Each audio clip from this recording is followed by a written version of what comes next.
The station goes on the air.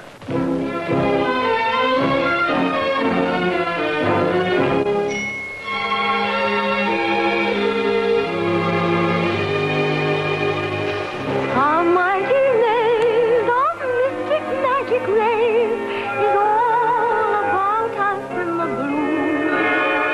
And in sight and sound they trace living pictures out of space to bring a new wonder to... November the 2nd, 1936, the world's first modern television broadcast. This is the opening of BBC TV, the first regular public television service on Earth with high-definition pictures and a schedule of programs, 2 hours a day, 6 days a week. Only about 2,000 viewers saw this opening broadcast, but it signaled the end of an extraordinary international race for television that obsessed a handful of pioneers from Tokyo to Berlin and from San Francisco and Leningrad to London. This program is the story of that race.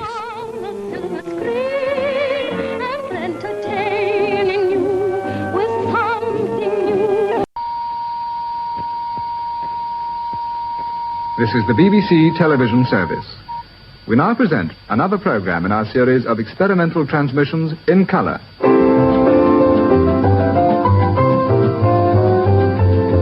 Early one morning, just as the sun was rising, I heard a maiden sing in the valley below.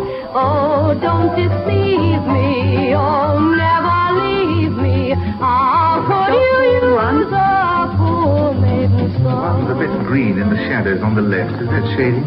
Yes, we'll have to change the green tube tomorrow. You mean today, don't you? We're going to relive some of their finer steps a little later on in the show. Yeah, well, I reckon Todd should be censored. And censored from the show. I just reckon he went overboard last night, particularly with Corinne and Michael Klim and also Elka. These are people giving it a go outside their comfort zone, and he becomes a narc.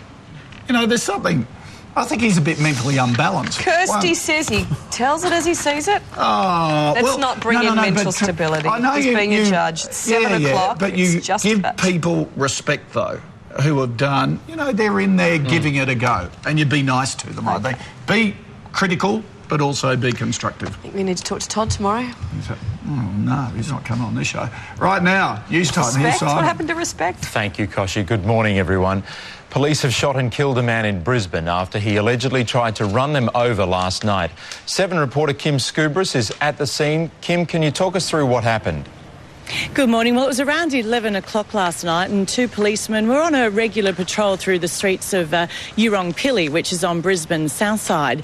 Now, they noticed a van parked in an odd manner, and when they approached the male driver and began questioning him, neighbours have told me this morning that's when they heard the yelling start. Now, it's alleged that the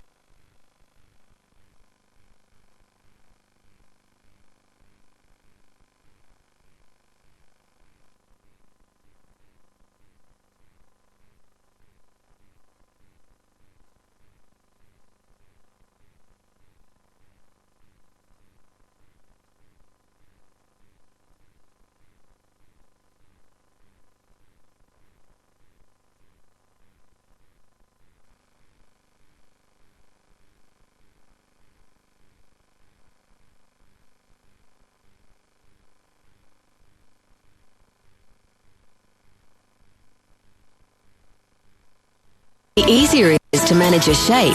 But actually, research shows that people who regularly eat a sensible breakfast, like 99% fat-free Special K, have more success in managing their shape than those who skip breakfast. So take the summer challenge and eat Special K for breakfast for 2 weeks. See if you feel a difference.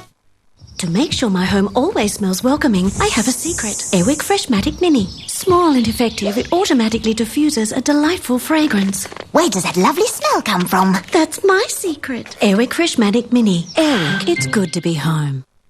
View the latest X-Series full high-definition Bravia LCD televisions with new unbeatable motion flow 100Hz technology for dramatic, sharp and smooth motion.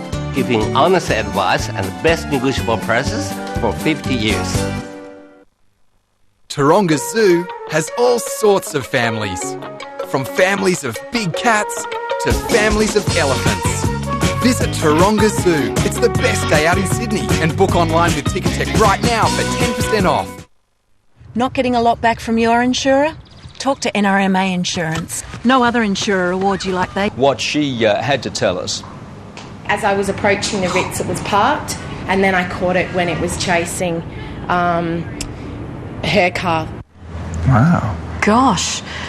Rezo, who else was in court then, and have they finalised all the witnesses?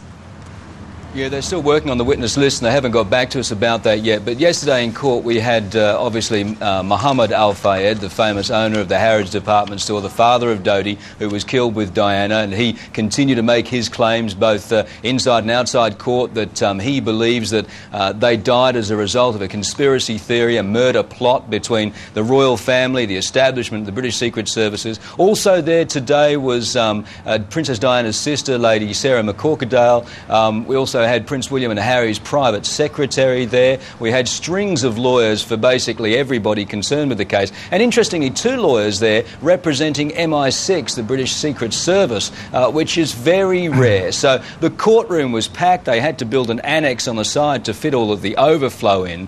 But it's obviously a story which is generating huge interest here. And as all of this stuff was coming out from the coroner, that you could just see in the press room where I was, all of the tabloid guys just absolutely frothing at the mouth with all the detail and the salacious gossipy nature of some of the stuff. This coroner is not shy of anything. He's going to get stuck into every part of this case and basically deal with all of those conspiracy theories one by one. Great. Okay. That's what they need, don't they? Because there's been so much stuff flying around, and for the sake of her boys and everyone, exactly, find it all out. Absolutely. Chris, thank you for that. Keep us up to date. Thanks, guys. Cheers. There you go, Chris Reason in London, 13 minutes past 7 o'clock. And welcome back. If you're in Sydney, Melbourne and Brisbane, you might have noticed we went off air for a few minutes there. We had a few technical problems, but we are back on track now. All is fixed. We've plugged it back in, so sorry about that. Yeah, we were fast-tracked somewhere else rather than we were meant to be. Were we? Well, fast-tracking is the way to go these days, by the sound of it. I'll explain after. 14 past 7. Soon, why your age and where you live could affect whether you survive breast cancer. It's incredible research. But now, as we head towards